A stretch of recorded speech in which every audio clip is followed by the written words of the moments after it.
Wandas, hoy estamos con la última sesión clandestina del verano, la última entrevistada, pero no podíamos cerrar de mejor manera toda esta barbaridad de entrevistas que hemos tenido este verano con Inés Abalo, que para nosotras, aunque sea coetánea en edad o más joven, yo creo un poco bastante más joven, pero bueno, pues ya se ha convertido en una referente por su trabajo, implicación y denuncia de la violencia sexual contra las mujeres. Inés, encantadísimas. Bueno, muchas gracias por estar aquí. Me hace muchísima ilusión. Qué bien. Este momento. Muchísimas gracias.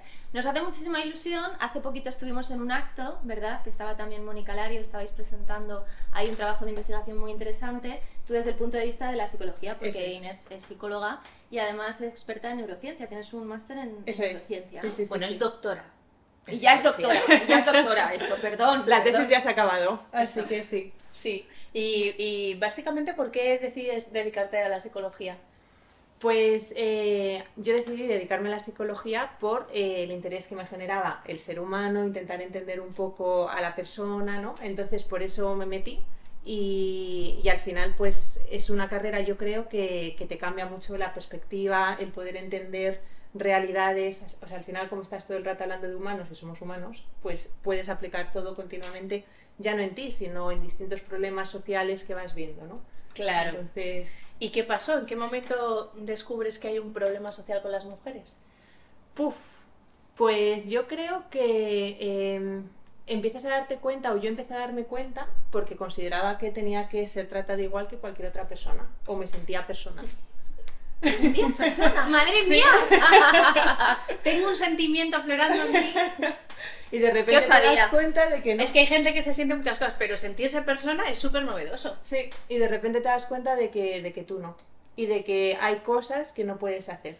Y entonces, quiero decirte, creo que empiezas a darte cuenta de que eres otro tipo de ciudadano, o ciudadana en este caso, cuando como respuesta a lo que la sociedad o la gente te está enseñando continuamente, ¿no? El hueco en el que te van dejando. Sí, el reflejo que te marcan.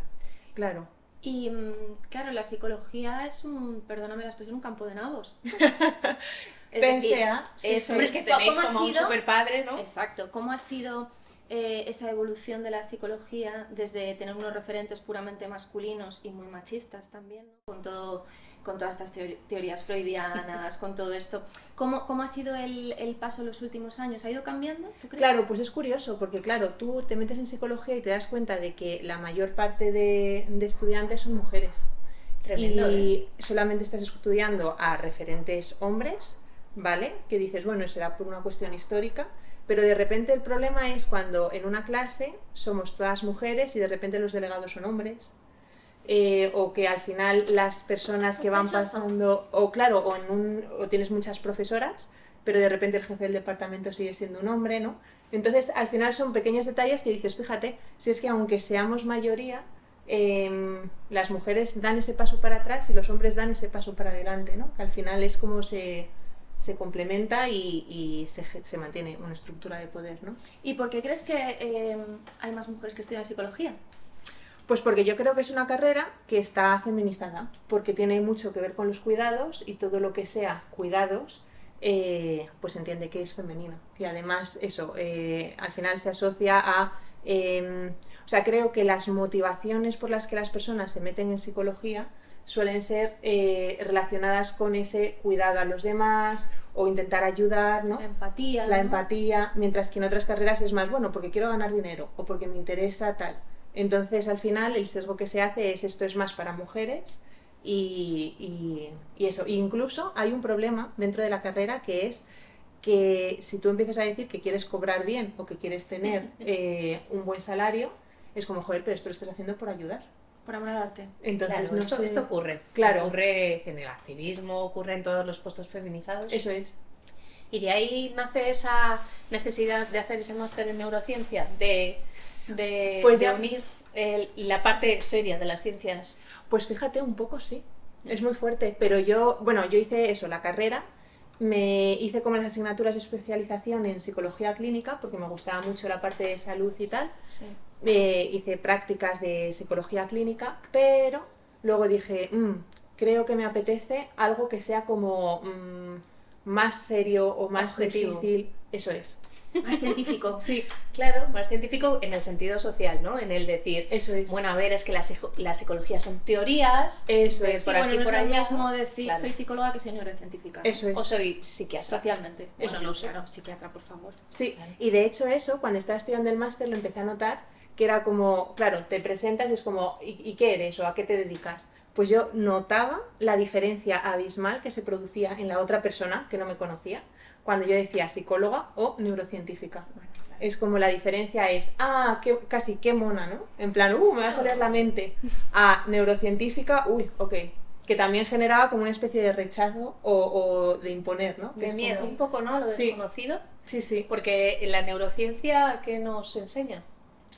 Pues la neurociencia para mí es un campo fascinante porque al final el cerebro pues es un órgano muy interesante y creo que lo que más me interesa dentro del campo es todos los errores que se atribuyen al cerebro.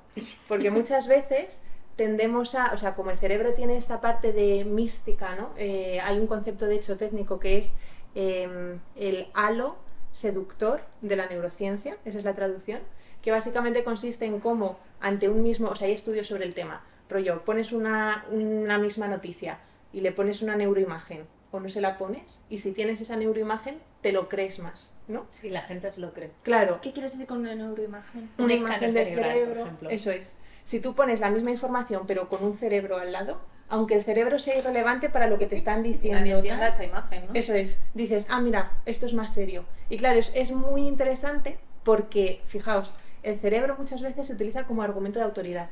Es decir, yo estoy contando lo que sea desde la psicología, pero si digo que afecta al cerebro, o digo, claro, y entonces en el cerebro pasa esto, ya como que de repente se ve que tiene muchísimo más peso. O esto ¿no? es que estás diciendo es que es puro género, porque históricamente el cerebro era como el lugar de la masculinidad, ¿no? Los hombres eran los seres racionales, los que utilizaban la palabra, los que utilizaban el pensamiento racional y por eso eran los que tenían acceso al poder, a la toma de decisiones, etcétera, porque claro, las mujeres vivíamos en el universo de por Emocional. aquí, en las emociones, ¿no? En el gíster, en el útero, Sí. vivíamos llevadas por todo ese universo emocional, la psicología.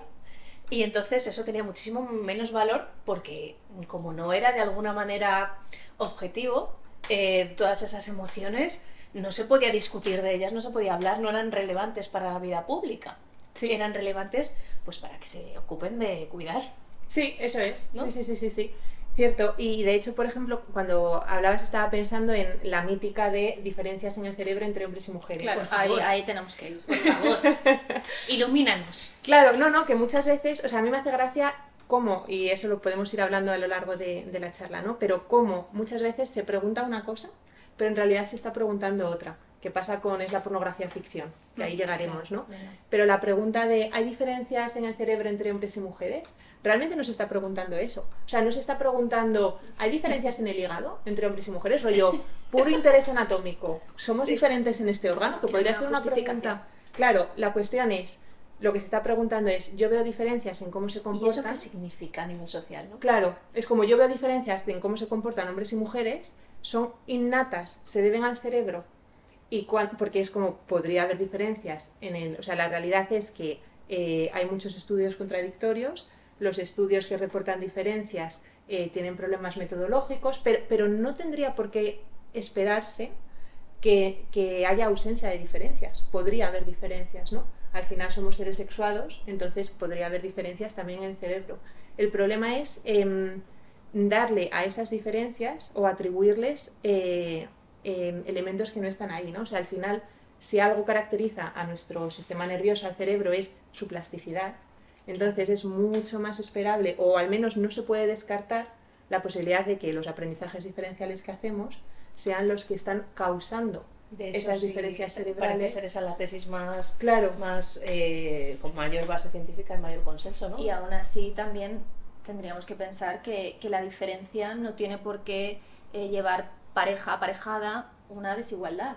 eso es. Es decir, jerarquía. claro, tú lo que quieres es justificar que las mujeres ocupemos Eso una es. posición inferior en una jerarquía sexual que tú te has inventado, sistema patriarcal, y entonces vamos a buscar las diferencias en que tenemos cerebros diferentes, emociones Eso es. diferentes. Es como naturalizar la diferencia que hay a nivel social. Y es como, bueno, es que podría haber una diferencia a nivel cerebral, objetivamente podría pasar que nuestra amígdala o lo que fuera distinta, de la misma forma que otras partes de nuestro cuerpo lo son. El sistema hormonal, todo que está conectado. Eso es, pero el problema es atribuir a esas diferencias el status quo, Claro, así. por ejemplo, existe. atribuir a esas diferencias el hecho de que socialmente se sostenga que las mujeres nos orientamos peor. Por Exactamente, ejemplo. exactamente. O que hacemos carreras de letras o hacemos carreras de cuidados, que es como, o sea, desde un punto de vista puramente científico, es eliminar variables que te están explicando esa realidad mejor, ¿no? Como eso, los aprendizajes que hacemos, el tipo de películas, de roles que tenemos ahí, el aprendizaje por modelado,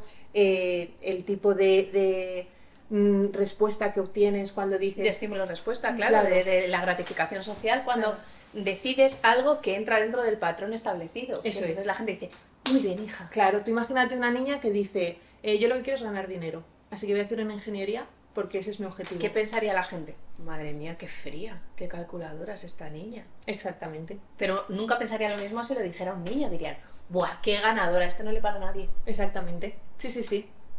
Que por eso es como, si analizamos esto desde una mentalidad crítica, no se pueden eliminar la influencia que están haciendo todas estas variables, ¿no? Qué bien que también tengas la psicología, porque esas son las variables que estudia la Por psicología. Claro, supuesto, sí, pero sí. también es como para pensar si el feminismo igual ha caído un poco en esa trampa de decir, no, no somos iguales, precisamente para que no nos traten de manera diferente, ¿no? O sea, para poder salir de esa situación de desigualdad hemos tenido que decir, no, no, los cerebros son iguales, cuando realmente, como tú dices, es que al 100% no lo podemos saber de momento, ¿no? No Claro. se puede saber cuántas variables entran ahí en juego. Y luego yo entiendo que también dependerá del momento histórico, de la cultura en la que vives, de tantísimas cosas, ¿no? Eso es, o sea, yo creo que es como la actitud científica implicaría aceptar un grado de plausibilidad en cuanto a, pues es plausible pensar que puede haber diferencias. Claro, es como blanco o negro, ¿no? Claro, es como, bueno, pues si nuestros cuerpos son sexuados, ¿por qué no nuestros cerebros podrían también serlo? La realidad es que todavía no lo sabemos, también porque hay tantas diferencias entre cerebros que es muy difícil entender qué es un cerebro normal, como para poder decir, ah, vale, este cerebro es así y es de hombre y este cerebro es así que es de mujer, ¿no? Entonces nos falta desarrollo de la técnica para poder verdaderamente ver como diferencias, ¿no? Claro, porque hay un... Bueno, yo no sé si es un enigma o es, bueno, un lugar común en lo social sobre el cerebro, que es esta idea de que es el gran desconocido, ¿no? De que la frase hecha, solo conocemos el 20% del cerebro. Esto se encanta.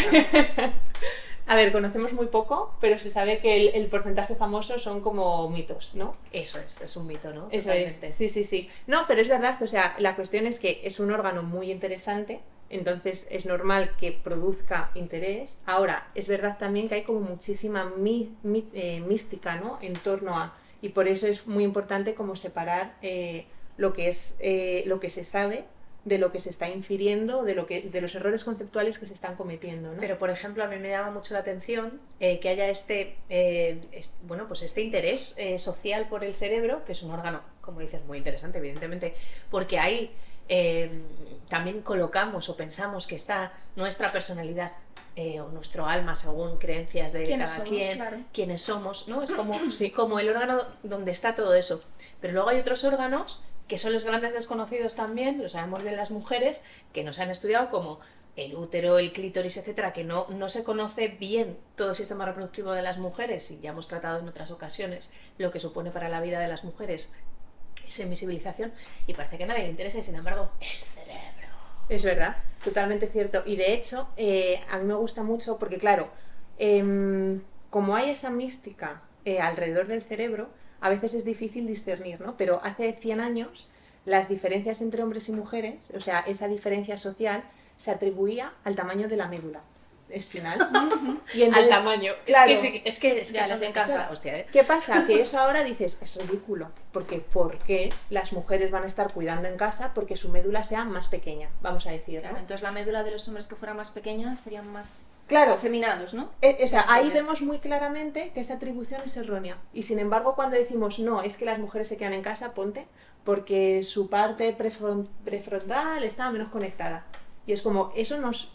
vale, ¿no? Y, Es claro. como, lo que te lo está justificando es la mística que se relaciona con el cerebro. No es una explicación real que digas, vale, tiene sentido. Claro, Esto se es une así. lo que en filosofía se ha denominado esencialismo biológico, es Claro. decir, esencializar, decir que es algo innato, lo que verdaderamente son construcciones culturales, porque además han ido cambiando a lo largo de la historia. O sea, lo hemos ido rompiendo cada uno de esos mitos con la práctica feminista, con mujeres que se salían de los moldes y decían, a ver, señor, a ver, me voy a salir de mi casa. Sí, sí, sí. Y de hecho, mira, recuperando el tema de la psicología, para mí eso es como el mayor aporte que hace la psicología, que es el entenderte en relación con el contexto. O sea, el famoso yo soy yo y mis circunstancias, que es una frase muy bonita, pues es justo el estar ahí, ¿no? Que es como al final tendemos a pensarnos en aislamiento, rollo, mi personalidad es mía, yo soy yo de manera independiente a dónde estoy, me da igual haber nacido, pues porque si yo quieres, es que soy así. puedes. Claro, y es como, no es verdad. O sea, estás continuamente interactuando con el entorno en el que estás, las personas con las que cenas, las películas que ves, y eso es lo que te va construyendo, ¿sabes? Las crisis que vives. Exactamente. Y dentro de la neurociencia, también para nuestras clandestinas, ¿qué referencias de autoras te han marcado, te han gustado, has estudiado, que te hayan abierto un poco la mente en este sentido? Porque claro, tampoco, supongo que desde la neurociencia también, o sea, no sé si empezarías ya como teniendo clarísimo el feminismo y que no había diferencias, etcétera, o también te metieron ahí. Mira, a mí la neurociencia es verdad que me ha gustado mucho en cuanto a que me ha enseñado a pensar críticamente, porque al final una de las cosas bonitas que tiene la ciencia es esa, o que debería tener, ¿no? Hay que apostar por ello. ¿El método ¿no? científico? Claro, en plan, la actitud científica, el pensar. A mí, dos neurocientíficas que me han encantado y me han abierto los ojos son Gina Rippon y Cordelia Fine. Estábamos esperando. Tenía que salir, gracias. Muy bien. Pero fíjate que de ellas me gusta, además del mensaje que transmiten, la actitud científica que demuestran en todo el proceso de sus libros. Y eso que intentan todo el rato hacerlas caer en un bueno, ya están las pesadas. Claro, pero si tú las escuchas, dices, los argumentos que están utilizando no son políticos, ni ideológicos, ni tal. Están analizando los datos y te están justificando metodológicamente tal, porque ese estudio no se sostiene. Claro. Y a mí eso me gustó mucho, porque es como, claro, así es como se puede plantear, pues eso, una actitud científica, crítica hacia... ¿Y qué importancia tienen ellas dentro del mundo de la neurociencia? Pues sus libros han sido conocidos, pero es verdad que se las tiene como reivindicativas o incluso polémicas, que a mí siempre me llama la atención, porque es como, ¿por qué se ve como polémico si no se está haciendo una apuesta ideológica? O sea, sus argumentos, que muchas veces las feministas hacemos apuestas ideológicas y están bien, ¿sabes? Sí. Pero que en su caso la apuesta, o sea, puede haber una motivación ideológica detrás, claro, pero los argumentos... ¿Y no será que quizá la postura generalista dentro de la neurociencia sí que esconde una ideología? Claro. Efectivamente. Lo que es ideológico es el patriarcado, ¿no? Sí, claro, siempre ha habido pues es una mirada hacia cualquier ciencia desde la mirada de los hombres, porque eran los que tenían la entidad. No digo que solo los hombres hicieran ciencia, pero sí desde luego marcaban el canon teórico, marcaban cuáles eran las preguntas relevantes, y cuando se dejaba salirse un poco del tiesto era porque había detrás una figura que tenía ese halo de... Y precisamente por este tipo de cosas es tan importante que haya mujeres en ciencia, porque a mí una de las cosas que me fascina, que es todo lo de filosofía de la ciencia, tal, ¿no? Claro, si tú lo planteas como un problema, es muy difícil como seres subjetivos, como somos los humanos, podemos construir un conocimiento que sea lo más subjetivo posible, ¿no? Es muy difícil, esto lleva estudiándose en filosofía muchos años, pero la forma de hacerlo es con intersubjetividades, ¿no? Al final tú tienes hombres, vamos a decir, X hombres sesgados hacia un lado, X mujeres sesgadas hacia otro. Pues en ese diálogo de distintas subjetividades es donde se tiene que construir ese conocimiento que es el más objetivo posible, ¿no? En donde se puedan poner en común. Claro, porque al final es como si tú tienes, que incluso se puede ver sin culpa, rollo, a lo mejor tú como hombre tienes X perspectiva y entonces te llevas el discurso a un lado, incluso aunque no tengas maldad, Claro, y pero te lo llevas ahí. casi inconsciente. Pero luego tienes a otra persona que te diga, oye, mira, esto no es así, y no te lo voy a decir por ideología, sino porque mira, estos datos, que obviamente puede haber una ideología detrás, o sea, o una subjetividad detrás que te sesgue, ¿no? O sea, que cuando hablamos de la necesidad de incluir voces diferentes en la ciencia, o a las mujeres en la ciencia, por ejemplo, es precisamente por eso. O sea, porque el problema no es que haya personas, porque todos tenemos una subjetividad, el problema es si el discurso no tiene voces que pueda contrarrestar, ahí es donde se produce un sesgo. Claro. Por ejemplo, que he estado en muchos laboratorios de solo hombres o casi todo hombres o tal, Claro, el primer paso es sentirte cuestionada, no atreverte a hablar, y de repente observas y dices, claro, pero fíjate, se han equivocado y no pasa nada. Claro. Y se atreven a decir algo sin estar totalmente seguros. Entonces, como que también hay una cuestión de decir, es que, claro, esas inseguridades las tienes por cómo se ha configurado tu contexto a lo largo de tu historia, pero también el decir, jope, es que tienes que intentar adquirir como esas características de no tener ese miedo a equivocarte, no tal, que obviamente tienes ese miedo porque a ti se te penaliza muchísimo más, ¿no? Claro, pero siendo científica, Claro. tienes que hablar, ¿no? Porque Claro, estás sí. escuchando algo que no es válido Ujú. y o sea, yo siempre he pensado que una científica en realidad es como una detective. O sea, es como alguien que se hace preguntas, se cuestiona y cuando cree que ha encontrado algunos hallazgos que son valiosos, tiene que ponerlos sobre la mesa. No puede dejar que se siga manteniendo algo que no es real o que no es verídico, ¿no? Entonces, a mí me parece que quizá es interesante que todas pensáramos que somos pequeñas científicas en todos los ámbitos para decir, creo, no sé, me estoy preguntando, sí, y si lo vemos desde este ángulo, ¿no? Con estrategia también. Estoy totalmente de acuerdo, y es que de hecho a mí una cosa que me encanta de la ciencia pero que es aplicable a todo es como esta idea de la actitud científica, que es un poco lo que dices, el pensamiento crítico. Lo digo para que las clandestinas lo usen en sus ámbitos. Justo, claro, es que ese pensamiento crítico nos puede acompañar a todas partes, y de hecho las feministas nos caracterizamos mucho por tener pensamiento crítico, por empezar a cuestionar ese ¿y por qué esto me pasa a mí? ¿Y por qué tengo yo que poner la mesa y mis hermanos, ¿no? Y creo que esto de lo que hablábamos de los sesgos, creo que es importante también que dentro de la ciencia se entienda que muchas veces es que es imposible sesgar, porque al final el sesgo viene de tu propia subjetividad. Entonces es una cuestión de entender que se hace en un diálogo o en una comunidad y que por eso necesitas voces que te puedan contrarrestar. Porque si estamos intentando construir un discurso neutro dentro de las posibilidades, pues la forma de alcanzarlo es desde ahí, ¿no? ¿Y cómo ha sido tu experiencia con tus colegas? Sin entrar en detalles, Pues, pero para que la gente entienda un poco también lo que es ser una mujer joven que de repente entra en un mundo masculinizado de la neurociencia, de la ciencia y con ideas propias y siendo feminista también, claro. Pues muy complicado, la verdad. Es decir, es una pena porque cuando ves las estadísticas oficiales lo que vas viendo es cómo a nivel de doctorado, bueno, depende mucho por ámbitos, ¿no? Pero más o menos hay hombres y mujeres en un mismo número, más o menos, insisto, depende del campo, pero a medida que van pasando los años, el porcentaje de hombres sube porque el porcentaje de mujeres disminuye.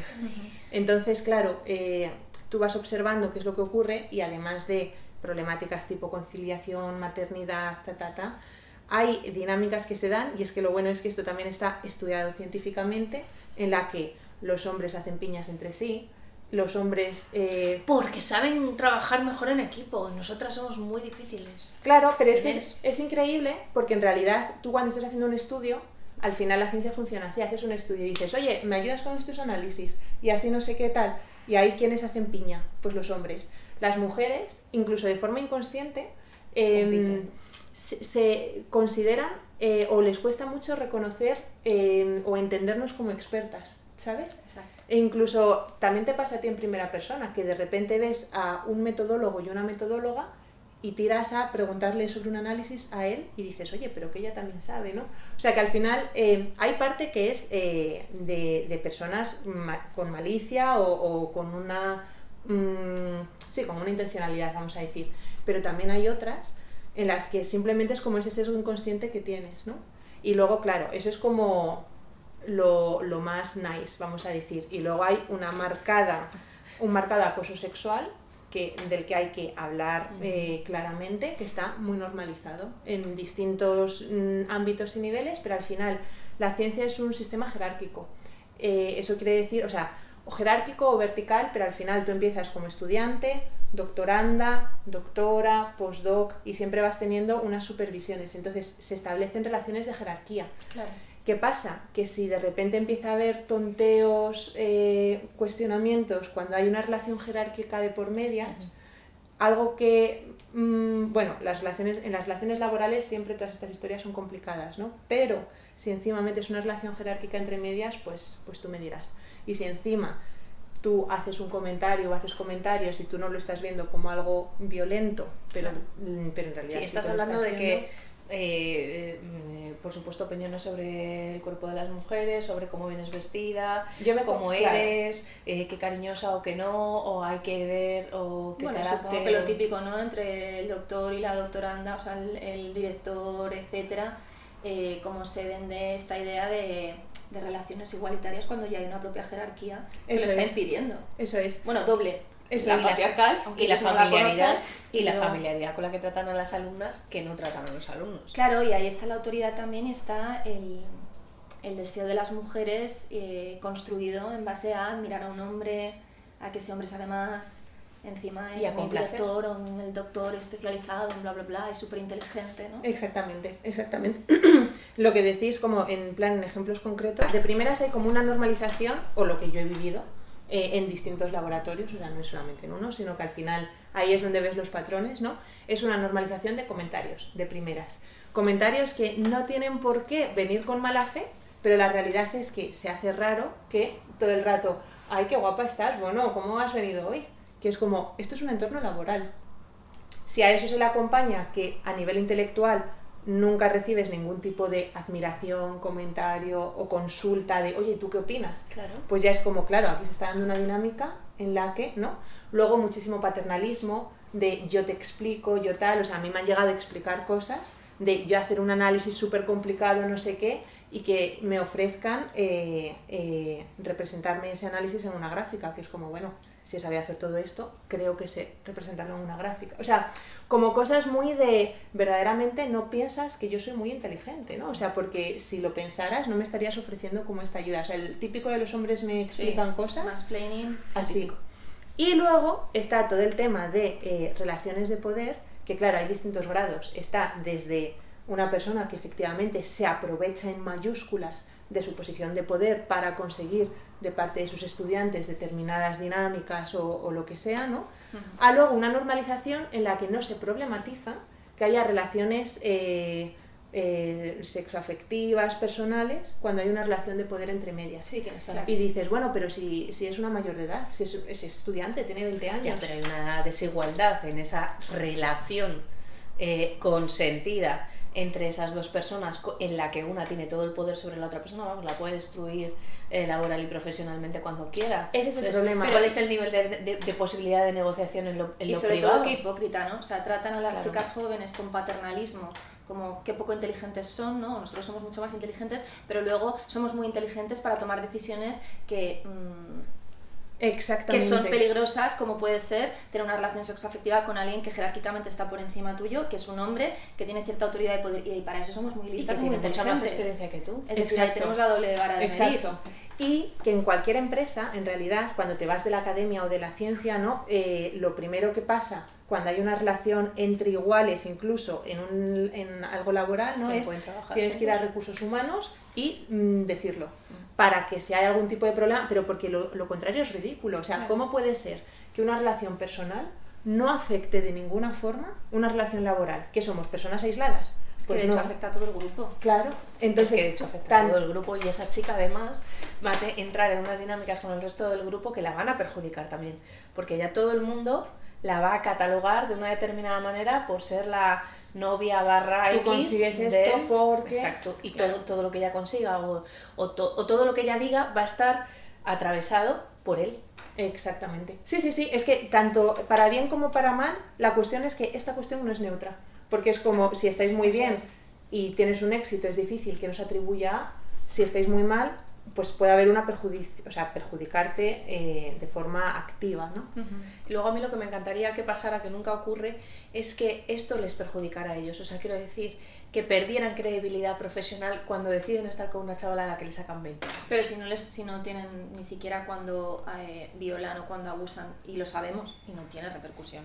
Sí, ¿Cómo pero- va a pasar una relación, entre comillas, consentida? Pero Claro. sería interesante que nos planteáramos por qué una persona a la que tenemos valorada como una persona con referente intelectual decide no estar con un igual, sino con una chica que por narices, por vida, por Sí. tiempo vital, va a saber menos va a tener otras, pues yo qué sé, otras expectativas de vida de las que tendría que tener él con 40, 50 años. Entonces, claro, ¿por qué seguimos valorando a esos hombres cuando ya han demostrado que, fíjate, pues yo creo que tan inteligentes no sois porque queréis tener una relación de pareja no con una igual? Sí. ¿De qué van esas conversaciones? Tú lo que quieres es una fan, tú no quieres... no quieres a una pareja. Pero yo creo que ahí entramos de nuevo en el esencialismo, ¿no? Es decir, es que las mujeres buscan la autoridad y el poder y los hombres buscan a una pupila a la que enseñarle, y esto es natural. A una pupila a la Fíjate que en la enseñarle naturaleza. que esté buena, a poder ser, ¿no? Claro, una pupila que esté buena. Claro, porque ellos quieren Porque- procrear, tienen un instinto de procreación. Porque deciden entre unas Esto parece determinadas ya un alumnas. sketch. Es que, Claro. no, pero es que es verdad que ese es el argumentario, en Sí, plan sí, de, claro. sí, ese es el motivo, exactamente. Claro, porque los hombres en 40-50 ya entonces empiezan a pensar en la paternidad. Bueno, y ahora que estamos tocando el tema de la violencia sexo, sexual, del sí, sexo, de la Y violencia, un sí. inciso que quiero hacer es esto. Estoy de acuerdo en que sería genial que se cambiara el estatus, la credibilidad que se da a nivel social a estas personas, Entiendo que eso lleva un tiempo y lleva mucho trabajo de feminismo por detrás, pero hay medidas tan fáciles que se pueden tomar. Ejemplo, si se verifica que estás saliendo con un estudiante, entonces no puedes dirigirle la tesis. Pero es que eso porque hay entiendo un conflicto que ya de debería... interés. O sea, Claro, pero que es una regla tan sencilla de ¿no instaurar. existe esa regla? No, porque como depende de universidades, tal... Me peta. Que no. Pero fíjate, cuando tú tienes Que que, no, hombre, que no. publicar un artículo en una revista científica, tienes que enviar un documento que verifica que no tienes conflicto de interés. Es decir, que no estás trabajando para una farmacéutica, que no tal, para explicar que lo que has hecho es intentar ser lo más objetiva posible, vamos a decir. Y es como, ¿cómo puede ser que yo para publicar algo tenga que explicar que no tengo conflicto de interés y no se vea que hay un conflicto de interés? Que por definición, conflicto de interés quiere decir eso. O sea, que es como, no es ni para bien ni Que no para va a ser mal, objetivo pero él que a la no hora de es valorarlo. neutro, Exacto. ¿sabes? Que es como, Ni para aquí ella, no ni hay- para él, ni para nadie. ni para nadie del resto del grupo. Entonces eso es lo que se debería apostar por ahí, que es eso, o sea, el cambio social genial que llegue, pero medidas fáciles se pueden tomar y es como entender Bueno, sobre que todo esto porque hay esas que pensar medidas porque no se también hace. ayudan Claro. a que llegue el cambio social. Exacto. Porque de alguna manera esas medidas lo que le están diciendo a la sociedad es, esto no está bien. Esta es una situación extraordinaria, ¿no? Claro. Digamos. Eso Claro. es. Y- Bueno, sí, y ahora y vamos sí. a hablar ahora sí del sexo y de Bien. la violencia, ¿no? Ujú. ¿Cómo entras tú a interesarte por estos temas? Pues mira, Dios mío. es una historia bonita, la Historia verdad. bonita, ¿cuál está relacionado con esto? Porque, un poquito. Sí, Ahora lo enseñamos. claro, yo estuve con el tema del feminismo, ha ido como en aumento, ¿no? Yo estuve viviendo en Ámsterdam una temporada donde la prostitución está Que regulada. también vive en Ámsterdam. Sí, ¿y qué tal la experiencia? Religiosa. Horrible. Sí, religiosa, sí. Sí, hice mi Erasmus en Ámsterdam. Ah, yo también, Y justo. entonces aprendí Sí. a ver que lo que nos habían contado de libertad, transgresión, que en Ámsterdam, para empezar, que es que los holandeses con el tema de las drogas y de la prostitución lo que hacían era pues tener la cabeza mucho más abierta. Yo me di cuenta para empezar que no, que los holandeses tenían la cabeza muy cerrada y lo que veían era un interés económico en regular estas dos cosas para beneficio propio. No tienen ningún interés en las mujeres ni en su estabilidad, y de hecho las mujeres prostituidas en Holanda podemos explicar clarísimamente que no son las holandesas. Claro, eso es. Sí. Pues a mí me pasó un poco eso. Yo llegué, pues eso, 20 y pico añitos, con muchas ganas de normalizar eso, porque es que la casilla de salida no es neutra. La casilla de salida la casilla de salida está en un lado, que es el de esto es normal, te tiene que parecer bien. Y yo cuanto más intentaba normalizarlo, más ¿Cómo es ese primer ruido. momento de ver un escaparate? Claro, terrible. Ostras, es que, mira, se me encoge, porque es, yo creo, no sé, pero yo lo recuerdo como muy fuerte, ¿eh? O Yo no sea, he vivido en Ámsterdam, pero cuando fui y lo vi, me quedé impactadísima, de hecho me quise ir. al Claro, momento. pero porque además ves a ellas detrás del cristal y al grupo de tíos riéndose, jiji, jaja, Y a los comentando. turistas Claro, con niños claro. haciendo fotos.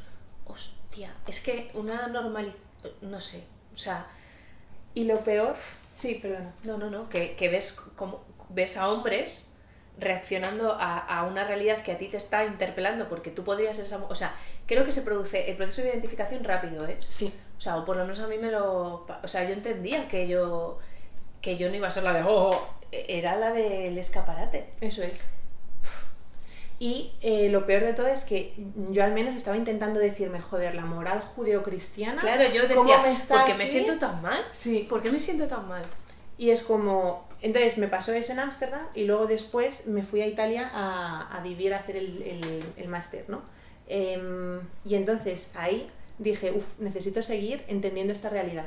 La prostitución. Sí. O sea, Claro, la prostitución, eso es. ¿no? Era como, me gustaría entender esto más de cerca. Entonces empecé a colaborar con una asociación. O sea, que perdona, tú no tenías una posición No tenía una posición. formada, No. simplemente querías entender, ¿no? Eso es. Y lo que Y quería... algo no entendías. Eso es. Y era más bien el hecho de, yo quería ser regulacionista, yo quería normalizar todo aquello.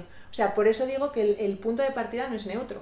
Porque no es verdad que yo, desde la neutralidad, dijera, a ver qué. Sino que yo fui a Ámsterdam diciendo, esto me tiene que parecer bien. Joder, me tengo que deconstruir porque mi moral judeocristiana me impide normalizar esto como cualquier otra actividad. Ese es el punto de inicio. Claro.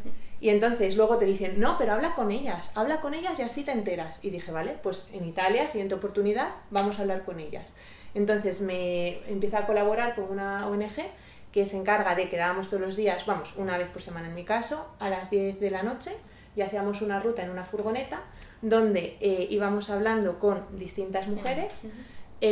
La asociación era bastante inteligente porque lo que hacía era ofrecer la asociación como una referencia.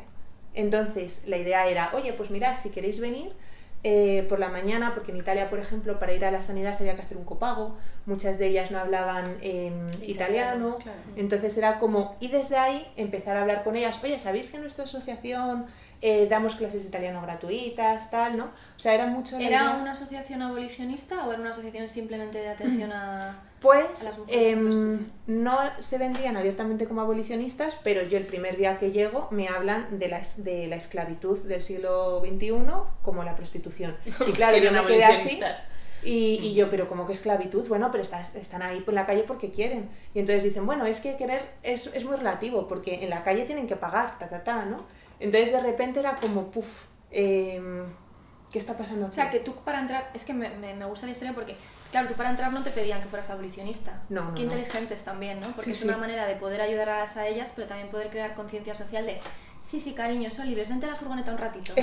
Eso es. Vamos a hablar y vamos a ver esta realidad cara a cara, ¿no? Entonces yo me sentía como, o sea, es verdad que para participar además tienes que hacer un curso de formación de varios días, vamos, estabas un mes entero. Saber lo que puedes hacer, lo que no puedes hacer, ¿no? Exacto, Supongo, ¿no? y eso que tú vas siempre acompañando a la psicóloga, o sea, estaba siempre el conductor que era un varón, porque lo tenían así organizado, para que no fueran 4 mujeres en el coche, Claro. la psicóloga que sí que trabajaba para la ONG y luego las 2 acompañantes que nos íbamos turnando.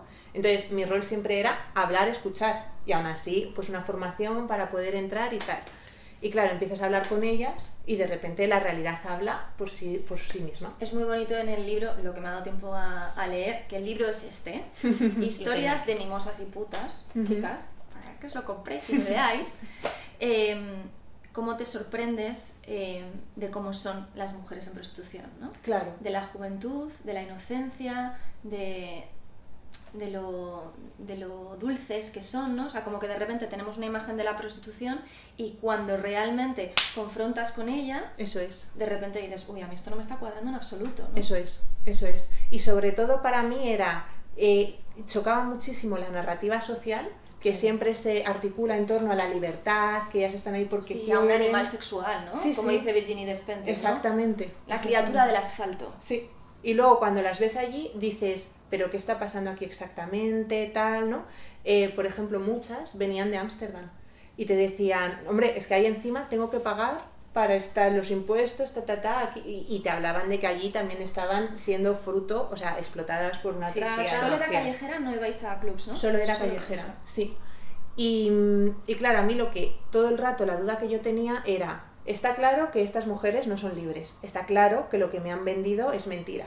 Yo tenía 24 años en aquella época y era como, Dios, me siento muy vieja. Y nunca me había pasado 24 años sentirme tan vieja, pero es que veía una diferencia de edad tan grande hacia ellas. Entonces, como todo el rato así. Y todo el rato la duda que empezó a formarse en mi cabeza era, ¿pero sabes quiénes son libres? Ellos. O sea, ellos sí que tienen la posibilidad de elegir si vienen aquí o no. porque esta mujer no tiene esa posibilidad, ¿no? Entonces como que de repente se empezó a formar esta idea. Solamente coincidí una vez con un putero en una de estas salidas, y a mí lo que me llamó la atención, que lo cuento en el libro, es que mi primer pensamiento fue, este señor es muy atractivo. O sea, era un señor con su traje, que me lo imaginaba que habría salido de trabajar, tal, que no es un plan el típico raro, que no sé, o sea, socialmente parece que tienes esa idea. Sí, que te crees que el perfil del putero, pues este señor mayor o con problemas sociales o físicamente muy deteriorado, que acude a la prostitución porque no tiene otro espacio en el que sentirse querido, porque ¿qué quieren los puteros sino amor? Y estas cosas, ¿no? Que dicen. A mí me sorprendió eso, en plan, que mi primer pensamiento fuera, esta persona es atractiva, ¿qué hace aquí? Claro, entonces tú creías que la prostitución iba de sexo. Exactamente. Y de repente hay, ¿qué es lo que ocurre? Que justo saquéis vosotras el famoso vídeo de Hola Putero, y de repente algo hizo clic. Porque es como, ¿por qué está el foco puesto en ellas cuando en realidad esto va de ellos? Esto va de que ellos, o sea, para mí también era pero ¿cómo este señor puede excitarse ante esta cría de 17 años que está riéndose porque tiene un té ahora, ¿sabes? ¿Y qué explicación da la neurociencia a eso? Los cerebros poco. Pero la psicología un poquito más te explica, ¿no? Que al final es una cuestión de que has erotizado el ejercicio de poder. Y aquí es ejercicio de poder, claro, ¿no? Claro, porque en la prostitución, ¿qué es lo que nunca se van a encontrar los puteros? Un no, un límite. Exactamente. ¿No? Y la masculinidad...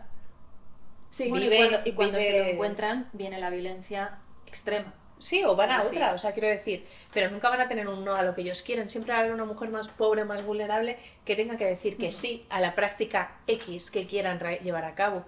Y sobre todo lo que no tienen es un límite social, porque todo se puede pedir y todo está permitido. Porque... Te decía lo de la neurociencia porque desde los mitos sociales, ¿no?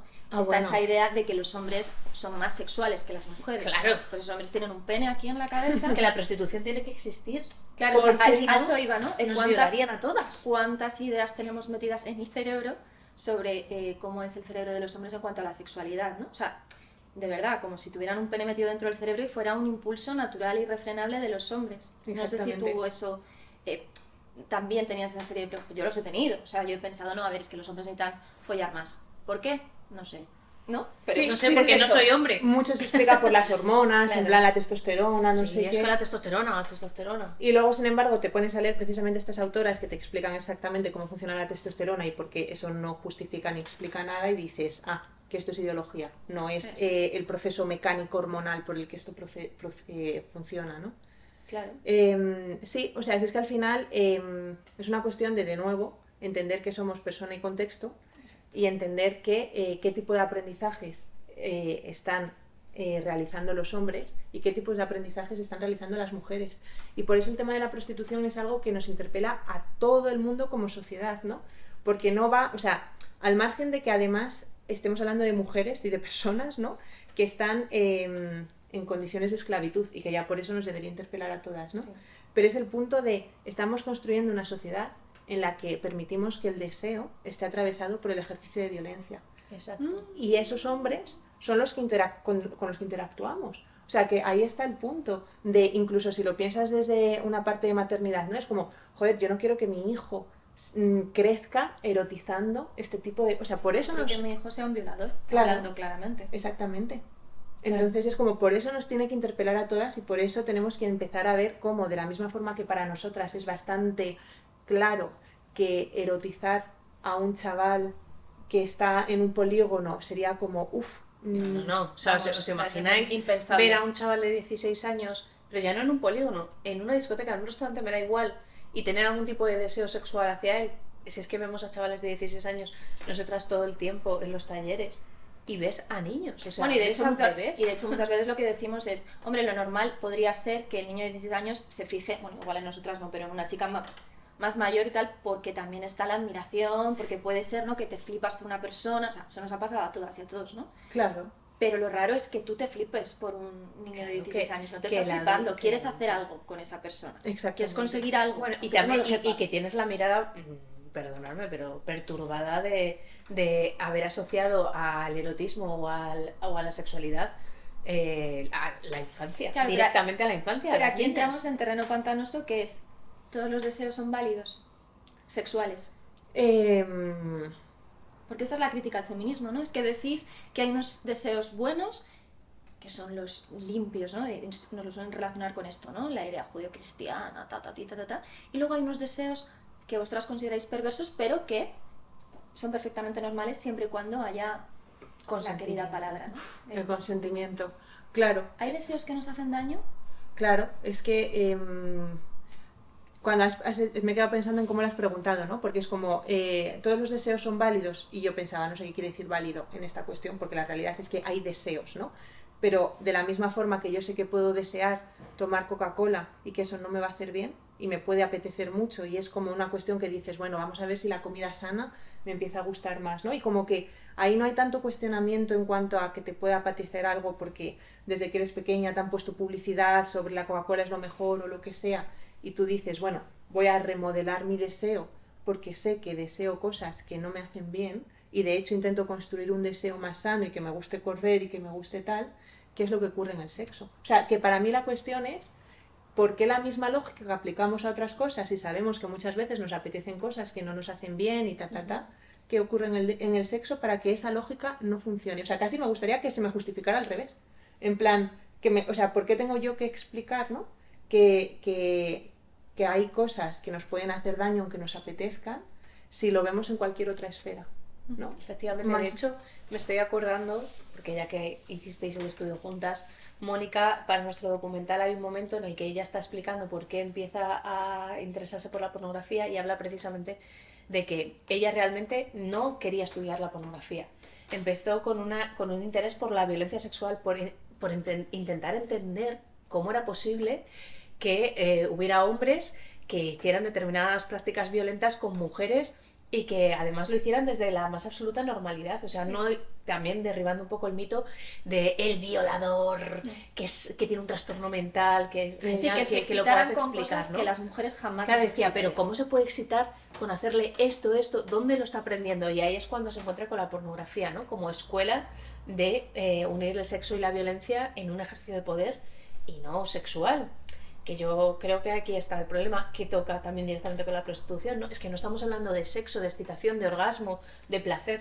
Estamos hablando de encontrar eso, que es una respuesta fisiológica del cuerpo, en cosas construidas en una educación profundamente desigual entre hombres y mujeres, ¿no? Porque las mujeres no nos excitamos con esas prácticas. Claro, Y justo. decirnos que es algo innato porque es la testosterona o porque tal, ¿no? Que es la pregunta que los niños Sí, nos hacen que es también. innato o que va en gustos, ¿no? Porque también es el otro mantra, ¿no? Sí. Bueno, esto va en gustos, simplemente es que las personas que tienen los mismos gustos se junten, si quieren dar de hostias, que se den de hostias, y si quieren asfixiar, se Claro. asfixian, y si quieren Y total, jugar, hay que se mujeres jueguen. a las que les gusta esto, entonces... Claro, entonces, o sea, ¿cómo podemos hacer la crítica desde el feminismo? Porque yo creo que aquí nos está faltando estrategia para que se entienda que esto influye directamente en la vida, no solo de esa mujer que está siendo asfixiada, bofeteada, humillada, lo que sea, vejada, prostituida, sino que afecta a todo, porque precisamente estamos hablando de una política sexual, ¿no?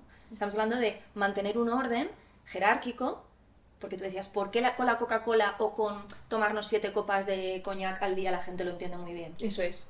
Claro, porque eso no está manteniendo ningún orden social, ¿no? Eso es. Fíjate, es que estabas hablando de que las dos preguntas que os hacen es si es innato o si va en gustos. En realidad es lo mismo, porque lo que subyace a esa pregunta es ¿se puede cambiar o no? ¿Se debe cambiar o no? Sobre todo se debe, ¿no? Claro, y es como los gustos, pero es que eso se ve en cualquier campo. O sea, muchas veces pruebas por primera vez una cerveza y no te gusta. Siempre. O un cigarro. O un cigarro. ¿Y qué es lo que ocurre? Que de repente te empieza a gustar porque lo pruebas en otro contexto, porque tal, de repente ya no te resulta tan amargo y de repente un día te ves que te apetece una cerveza, ¿no? Es decir, los gustos se construyen, no se descubren. O sea, no es que dentro de ti tengas que encontrar si te gustaba la cerveza o no, sino que has ido construyendo un gusto por la cerveza o por la música jazz o por lo que nosotros sea, ¿no? siempre se lo explicamos a los niños con un ejemplo muy tonto, pero por ejemplo si estamos en Valencia les decimos ¿creéis vosotros que existe un gen de la paella, que a todos os gusta la paella por casualidad? ¿Y por qué a los niños hindúes no les gusta la paella? Quizá no la conocen, quizá no la tienen asociado a sus vínculos familiares, Eso es. a sus fiestas, Eso ¿no? es. Y a ti, ¿por qué no te gusta el curry? Quizá nunca has probado el curry. Eso es. Y con eso lo ven, claramente. Pero el salto al sexo es un salto. O sea, está tan normalizado. Claro, y la cuestión es que en el sexo pues también se construyen los gustos. Claro. Y el problema es que estamos permitiendo contextos en los que se aprende a erotizar la violencia. Luego siempre con esto dices, claro, y a título individual, si a ti te gusta, no sé qué, porque luego tienes como todo el rollo de, ya, pero a mí, y es como, bueno, es que estamos hablando del discurso social. Otra cosa, luego a nivel individual, pues ya lo iremos trabajando y viendo y tal. Pero estamos viendo cuál tiene que ser lo que domina el discurso social, dónde tiene que ser el norte. Inés, pero a nosotras nos ha ocurrido en varias ocasiones que nos han consultado mujeres y también hombres, especialmente hombres, sobre este tema de la violencia dentro de las prácticas sexuales en la pareja, y nos han explicado que estaban tratándose con terapeutas, con psicólogas o psicólogos, que les decían que era totalmente normal. Y de hecho o incluso nos ha pasado también chicos o chicas que tenían problemas de disfunciones eréctiles, claro, o de tener posibilidad de mantener relaciones sexuales con otra persona si no mediaba la violencia por medio, y la respuesta que se encontraban dentro de parte de la psicología era: valídalo, acéptalo, vete a un local de swingers, pruébalo con más personas, hazte como de tu grupito al que os guste este tipo de cosas y no te juzgues. Bueno, pero porque, perdone, ahí no subyace una idea de que realmente tienes una represión sexual, claro, y por eso te está saliendo por ahí, entonces fóllate todo lo que se mueve, haz todas las prácticas violentas que tengas que hacer. O incluso yo te diría para dejar de reprimirte, ¿no? Que lo que subyace es, no sé, el resto de la sociedad es la que está reprimida. Dale. Sí. O sea, es que es verdad que ese discurso... Esto me preocupa, ¿no? Porque a nivel psicológico, o sea, un terapeuta que te diga dale a la violencia... Sí, que a una chica que tiene este problema no le puedes decir vete a un psicólogo X, no es como, no, a ver a qué psicólogo vas. Eso es. Sí. Pero porque al final la realidad es que se pueden erotizar muchas cosas, entre ellas la violencia, y que la psicología te explica cómo se puede erotizar o cómo se puede deserotizar, ¿no? Uh-huh. Y el problematizar eso o no viene de si a ti te parece problemático la violencia o no. Entonces, si hay personas a las que no les parece problemático, pues en realidad es como, bueno, pues van a normalizarte esto, te van a decir, o no van a intentar deconstruirte esto, o no van a intentar darte herramientas para, ¿no? O sea, como que al final sí que hay una cuestión de no problematizar desde la opinión personal o tal, una cuestión del terapeuta. Eso es. Pero claro, y esto yo lo que te quería preguntar, que además enfoca un poco con el informe, pero es que la violencia tiene consecuencias en nuestro cerebro y en nuestra vida. O sea, quiero decir, las personas que viven en ambientes de violencia, y esto lo entendemos, oye, con los niños pequeños, cuando les ponemos películas o no, videojuegos, etcétera, decimos, la violencia crea impacto, pues no sé, tú lo vas a saber mucho mejor que yo, pero ansiedad, problemas, dificultades para confiar en las otras personas, para conciliar el sueño, trauma, no sé, estrés postraumático, etcétera. La violencia en sí deja una impronta en el cuerpo y en las personas. Sí, es que estaba pensando en cómo se tiene que articular esta discusión, porque el problema es que cuando yo veo a gente debatir sobre este tema, o sea, no nos estamos dando cuenta de que, o sea, hay como dos cosas que están pasando, ¿no? Una es, tú como individuo te das cuenta de que de repente has empezado a normalizar y erotizar la violencia. Sí. Y de repente eso te hace ruido, porque dices, espérate, ¿no? Que esto es violencia. Claro. Uy, que me guste que me asfixien en la cama. Y entonces es como que a nivel individual yo puedo entender que una intervención sea, mira, no te machaques, espérate. Es que es inevitable que en esta sociedad erotices este tipo de cosas. No vamos a autocastigarnos, autofustigarnos, tal. Vamos a intentar seguir disfrutando de la sexualidad, pero añadiendo otros elementos para que tal. O sea, que yo entiendo que a nivel individual no se tenga que hacer un ataque de decir castiga, o sea, fatal, la violencia está fatal, sino que sea una cuestión de, mira, es que es normal lo que te pasa. Vamos a ir poco a poco y tal. El problema es cuando ese discurso que se da a nivel individual, que yo entiendo y comparto, se eleva a un nivel social y se te pone un micrófono delante y dices, esto es normal o no se explica bien, ¿no? Porque ahora estamos hablando a nivel social y se puede explicar bien, que es como lo que te ha pasado a nivel individual tal, no te culpabilices, vamos a intentar construir, ¿no? Sí, y también lo que ocurre es que se extrapola a todas las mujeres, ¿no? O sea, de repente es, bueno, es que las mujeres tenemos fantasías de violación. A ver, eso un momento. Hay ciertas mujeres que por ciertas cosas que les han ocurrido en la vida o incluso mujeres a las que no les ha pasado nada en concreto de Pero violencia que- sexual. Es que los elementos sociales están ahí y Exacto. por eso se erotizan. Toda la erótica cultural Claro. en torno a la violación, mil cosas, ¿no? Y otra cosa es que tú des un doble salto mortal y digas, no, a las mujeres nos gusta fantasear con que nos violen. Ah, amiga, no, es que tú quieres justificar tu problemática Eso es. universalizándola, ¿no? O sea, de repente diciendo que esto es normal. Claro, y que tú a nivel individual, o sea, es que ese es otro de los problemas que tiene cuando elevas el discurso a lo social sin explicar todos los matices que tienen. Porque es como, claro, pero estas dos, o sea, pasa un poco como con la prostitución, ¿no? Que la narrativa es de la mujer que es súper feliz y La puta feliz. y la realidad no es esa. Con esto pasa un poco igual. Joder, pero ¿qué problemática tiene que dos personas consensúen y deseen y estén súper bien y tal?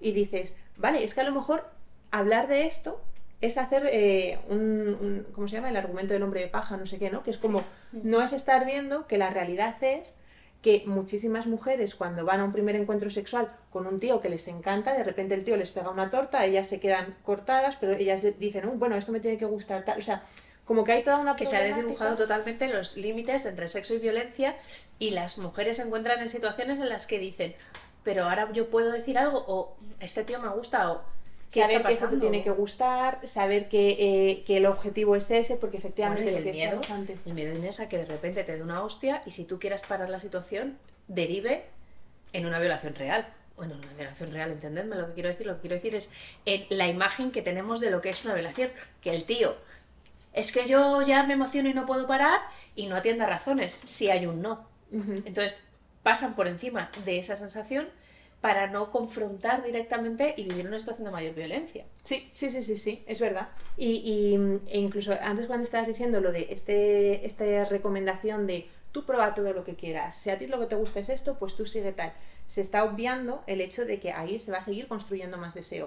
O sea, es que de nuevo Claro. conseguimos, Ah, mira. vemos que es algo interno y es como tú tienes esta necesidad, llámale sed, pues vete a beber agua.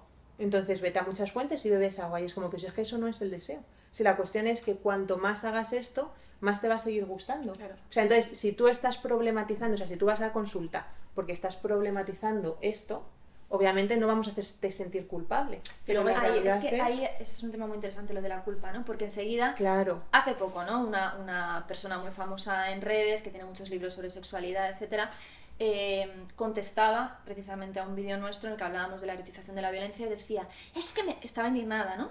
Y aquí también entra mucho lo emocional. Es que me parece fatal que se culpabilice a las mujeres. Es como, chao, acabas de hacer un salto brutal, porque aquí nadie está hablando de culpa, la culpa es una cosa muy cristiana, estamos hablando de responsabilidad, estamos hablando de lo que nos hace bien y mal a las mujeres y a la sociedad en su conjunto, pero de repente pasamos a esta cosa de mujeres cuestionando a mujeres y culpabilizándolas de sus propios deseos que pobrecitas no pueden cambiar.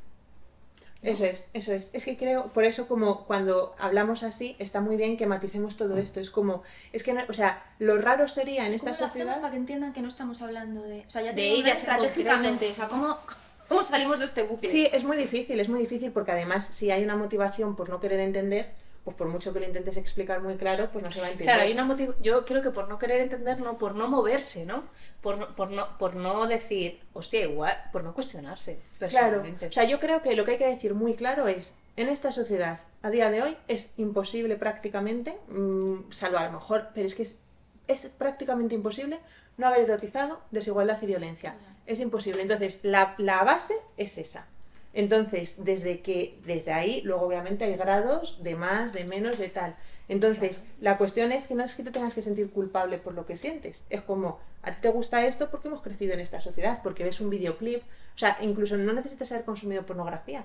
Tú ves un videoclip, tú ves una película, tú ves lo que sea. Los roles siempre son determinados, Dominación, de dominación, incluso en Hombre, las escenas, hombre. cómo se pone siempre a la mujer por debajo del hombre, La los mujer planos que sabe se menos, hacen. y la mujer sabe menos, el hombre es el que lleva la acción, Sí, sí. y como ellas aprenden a responder a lo que creen que ellos están esperando, que es esa cosa de soy tuya, Eso es. soy tuya. Esa ¿no? es como el punto base. Entonces, de lo que hay que hablar es, pero de la misma forma que el punto base es comer mal, porque es lo más fácil, la comida rápida, Entonces, ese es el punto de inicio que no es neutro.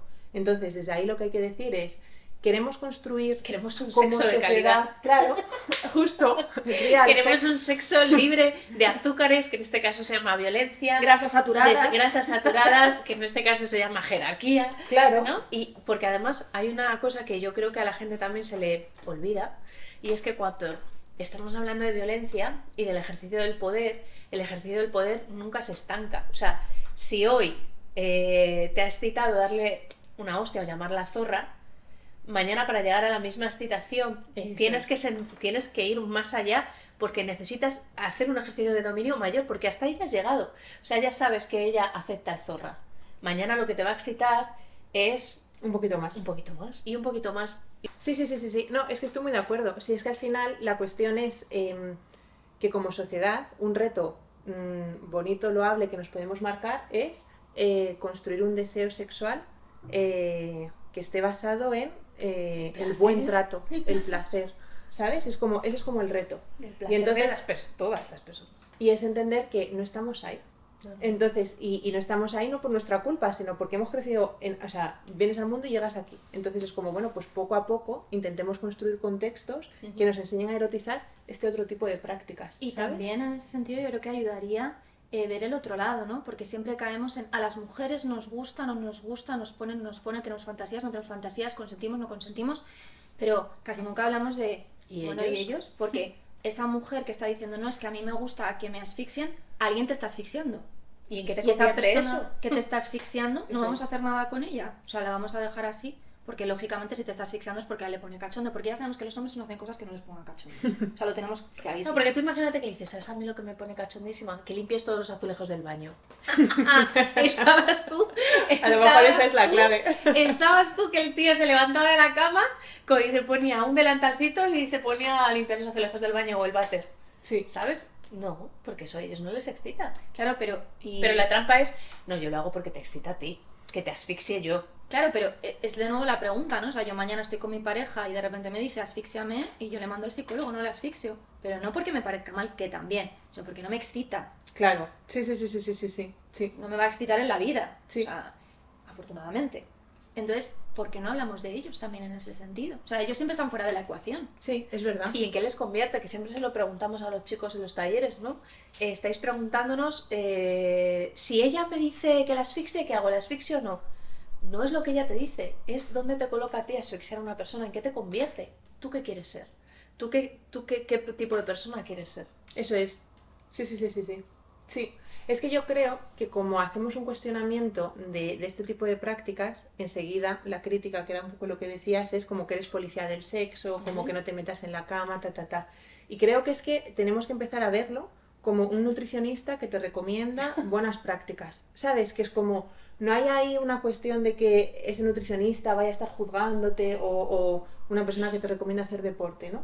Es una cuestión de que está intentando construir un contexto mejor para todo esto, ¿no? Y que es posible, que Eso se puede es. deconstruir. El deseo que se estableció, por ejemplo, a través de la pornografía, se puede deconstruir. Y iba a decir también otra cosa, y es que precisamente el hecho de que a las mujeres terminen erotizando, por ejemplo, ser asfixiadas o ser bofeteadas, claro, no es que ellos aprendan a erotizar X, o sea, en plan azul, y ellas aprenden a erotizar rosa, no. Ellos aprenden a erotizar ese azul y ellas aprenden a erotizar que a ellos les guste ese azul. Exacto. Claro. Entonces, ahí está la clave, que es como a Porque ¿qué ellas... es lo que hemos erotizado? El rosa es con placer. Lo que Claro. nosotros hemos aprendido es con placer. Y en esta generación les ha tocado a las chavalas con placer, ¿cómo? Pues a través de prácticas súper violentas por el tipo de pornografía que están consumiendo. Claro, justo. Y eso es como la clave, porque es como, para mí, una de las cosas problemáticas, incluso ya sin hablar de si la violencia en sí misma es problemática o no, ¿no? Que es fácil ver que sí, ¿no?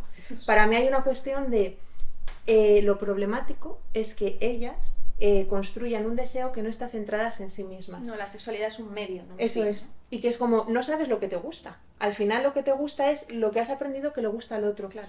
Y se ve incluso en el ligar, ¿no? Que es como, tú no ligas en activo, sino que ves que le gustas a uno y entonces le intentas atraer. Es como, es no verte como sujeto dentro de tu propia vida o dentro de tu propio deseo. Entonces ya por ahí simplemente puedes decir, coño, pues vayamos a esa independencia que defendemos en otros ámbitos, de independencia económica, independencia laboral, tal, pues también en el deseo, ¿no? Rollo, tú construirte con pensando en ti, ¿no? Claro. Que es muy difícil porque efectivamente luego puedes tener que lo que a ti te gusta es haber erotizado, prácticas de violencia, etc. Pero bueno. Y entonces, ¿ahora qué, Inés? ¿Ahora qué?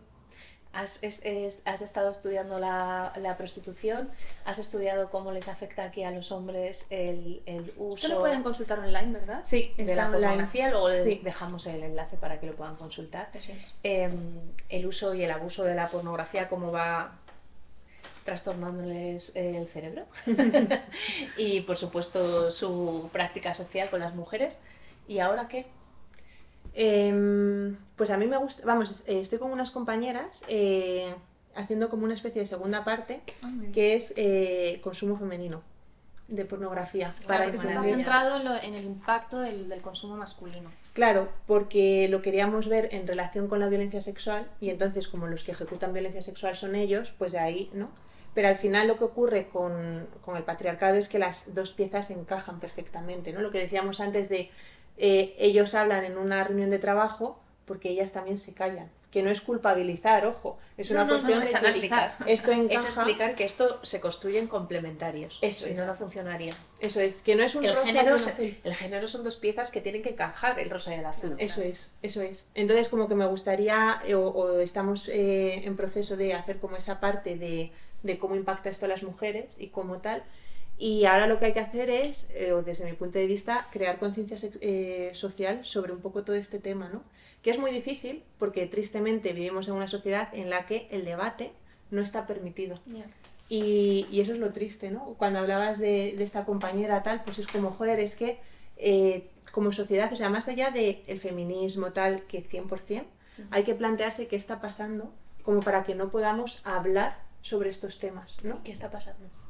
Pues polarización cada vez más extrema, algoritmo que te recomienda solo lo que tú quieres, construir esa excitación no sexual, sino como el gusto de hatear, odiar a otra persona, que eso de repente te resulte placentero y así como cada vez más. Y la ¿no? validación al mismo nivel de todas las opiniones. O sea, de repente, claro, para mí tiene muchísimo más peso específico lo que tú me vayas a decir como psicóloga y neurocientífica que lo que me pueda decir un chavalito de 20 años. Y creo que tiene todo el sentido del mundo. No tiene la misma relevancia su experiencia personal, que es tan válida como cualquier otra, tiene todo el derecho a decirla, pero no se puede poner al mismo nivel y plantear un debate en estos términos, y lo estamos viendo todos los días en las redes sociales, por ejemplo. Sí, eso es verdad. Y al mismo tiempo es como que a mí me gustaría, sé que suena muy utópico, pero que pudiera haber una conversación real Tú de sé utópica. entendernos, ¿sabes? Porque es como, bueno, pues si tú estás diciendo esto, vamos a ver tal, ¿no? Porque a mí siempre me gusta hacer como ese ejercicio de, vale, pero si esta mujer está diciendo esto y está tanto por la culpa de las mujeres que estamos culpabilizando, ¿a qué se refiere? Y es como, bueno, a lo mejor se refiere a que objetivamente las mujeres sienten culpa cuando esto A lo mejor pasa. ella Entonces, misma siente culpa. Exacto. Entonces vamos a intentar construir desde ahí, porque sobre todo cuando tú tienes al enemigo delante, pues es más difícil. Pero cuando tienes a personas que en realidad estamos intentando todos más o menos tal, ¿no? O un jovencito que dices, bueno, pues es que a lo mejor, pues eso, es un chaval de 18 años, pues ¿qué vas a ver? Pues vamos a intentar... No, me refería más no al chavalito, que es normal que diga lo que piensa, No, pero que se sino equivoca. al valor social que se Sí, le sí, da a totalmente. esa opinión frente a otra opinión. Es Sí. decir, y presentarlas como iguales, y tú coger la que mejor te venga. Claro está, ¿no? La que menos te cuestione, la que menos te incomoda, la que menos te hace moverte. Sí, por eso siempre pienso que el tema de nutrir el pensamiento crítico a nivel social es necesario. Y no solamente, o sea, también con el feminismo, pero porque el feminismo surge de ahí. O sea, el feminismo surge de ese pensamiento crítico y esa mirada que analiza lo que está normalizado y lo cuestiona, ¿no? Total. Eso mismo debería estar en las fake news que te llegan de no sé qué, en cuando te llega este discurso que dices, pero esto me lo creo o no.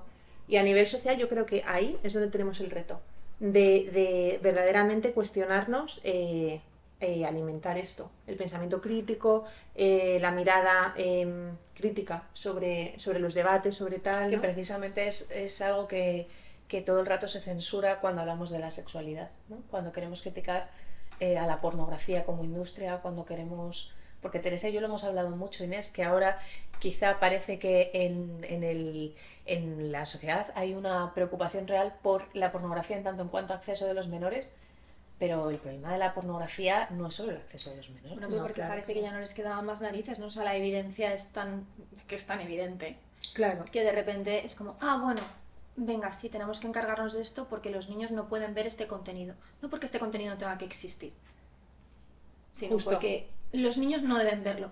Ya, y uno de 18 sí. Y un profesor. y un Tiene que ver médico. cómo asfixian a una chica, cómo violan a una niña, cómo se follan a su madre, cómo se...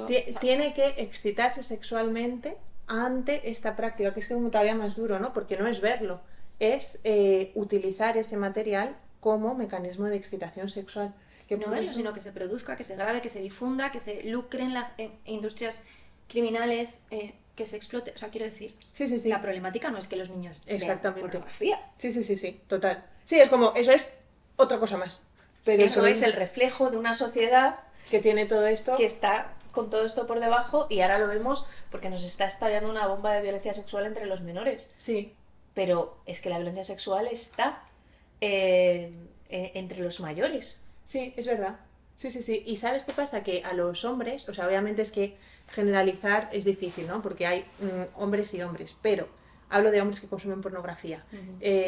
Y que el que sea un perfil más majete, vamos a decir, o como queramos llamarlo, ¿no? Moderno, Pero es como- transexual, Más amable, sí. también, Claro, pero es como, ese perfil es como lo que estamos explicando desde aquí no es difícil de verlo en primera persona. Es decir, cuando tú describes mira, tú empezaste a consumir pornografía y te resultaba un poco como que te daba mal rollo y lo hiciste un poco por presión social, porque no sabías cómo no meterte, porque cómo no ibas a probar, porque ta. Y de repente has ido cada vez normalizando más, hasta un punto que cosas que en un primer momento decías, Dios, que bajar con este vídeo, ahora no solamente te gusta, sino que Lo te buscas. resulta poco, porque todos los procesos psicológicos que se están dando son estos, de contracondicionamiento, de extinción clásica, de saciación, de habituación, de que cada vez necesitas más. Y también estás viendo en primera persona cómo eso impacta en tu vida sexual, con tu pareja o con tus parejas o con quienes sean, porque al final de repente, o sea, obviamente depende de cuánto consumas, de tal, ¿no? Sí. Pero de repente te das cuenta de que esto no te excita, que necesitas un vídeo, que esto que te excita no lo puedes llevar a cabo aquí, entonces con esta mujer a la que veo como un ser humano. y que a la que quieres y entonces de repente te sientes frustrado sexualmente y entonces tu pareja también se siente frustrada porque es que ya no le gustas y es que no sé qué. O sea, quiero decirte que toda esta problemática es tan tangible. A lo mejor irte a la prostitución es difícil porque pasa allí, porque te tienes que poner a colaborar con una ONG, pero esto se ve tan en primera persona que cuando se articula desde tu libertad es como, pero si también eres libre para tomarte una hamburguesa de una cadena y estamos diciendo que eso no te hace bien. Hombre, y una Pues esto raya de es coca, igual. te la puedes tomar, Claro. pero chico... Es que no es una cuestión de libertad, es una cuestión de si esto te hace bien o no. Y se ve. O sea, en plan, es sencillo de experimentar, de hacerlo tangible, ¿no? Entonces, y por ejemplo, el tema de las casas de apuestas que también se ve, ¿no? Rollo, Sí. a nivel social lo vemos como un problema hasta el punto de que ya no se puede hacer publicidad sobre el tema. Porque entendemos que es un contexto Ujú.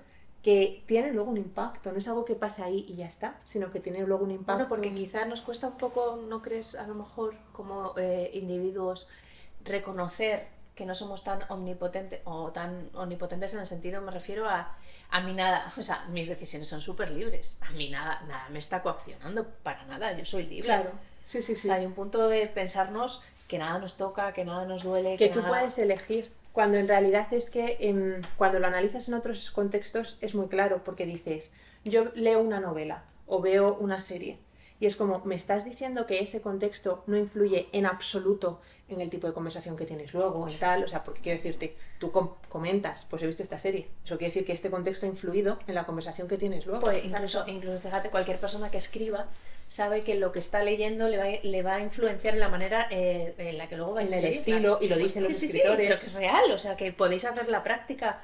Cualquiera es un Claro. ejercicio sencillísimo. Lees cualquier, si escribes poesía, lees a cualquier poeta y luego te pones a escribir poesía y vas a irte a ese universo, vas a vivir ahí, lo vas a habitar. Exactamente. Claro, porque los contextos no, o sea, influyen los unos en los otros. Es que lo raro sería que no, o sea, estoy hablando contigo y eso en absoluto influye en lo que yo pueda pensar después. Pero es como al completamente. principio de la conversación que has tenido, ¿no? Mi personalidad es así, yo soy así, Claro, el cerebro es de esta manera y somos totalmente plásticos. justo. Y también una idea de que no podemos salir ya de eso, ¿no? O sea, también creo que hay que dar más información respecto a podemos salir de este círculo vicioso si hemos caído en adicciones a la pornografía, en unir sexo y violencia.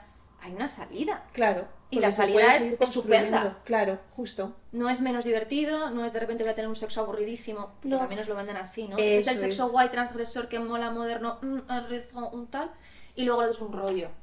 Eso es. No. Es una cuestión de que de la misma forma que erotizas X cosas, puedes erotizar Y.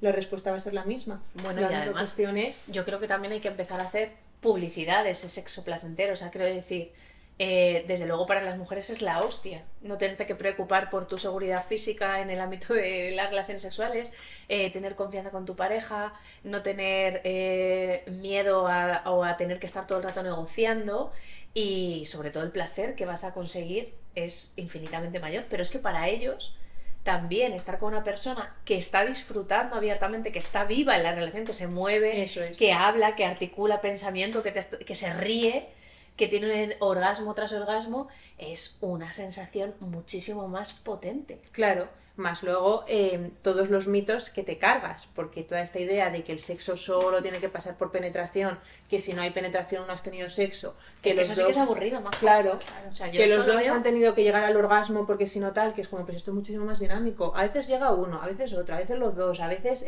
pasa esta práctica, a veces no. O sea, es que es abrir una gran cantidad de posibilidades, ¿no? Ujú. Y es verdad que muchas veces cuando el discurso también tiene que dar esa parte, ¿no? De las promesas de lo que se puede conseguir, ¿no? Claro. No solamente. Eso es. Ahí Sí. les tenemos que dar una alternativa. Justo. Sí, Y sí. existe. Sí, sí. Claro, y así también nos cargaríamos precisamente la prostitución, porque si cambiáramos... Claro, es que al final lo atraviesa lo mismo. Es el deseo sexual basado en la desigualdad y en la violencia. Y es como, joder, pues soñar por una sociedad en la que el deseo no está atravesado por la desigualdad y la violencia, pues vamos a ello. O sea, y ahí deberíamos estar todas, ¿no? Y todos también. Pues es que vamos, mejor final que este. Chimpún. O sea, no podíamos tener. Muchísimas Sí. gracias, Inés, por esta charla. Gracias a placer. vosotras. Tendríamos Ha que sido estar un hablando placer. horas. Sí, muchas Pues gracias. Repetiremos Muy con tu bien. próximo proyecto. Perfecto. Gracias.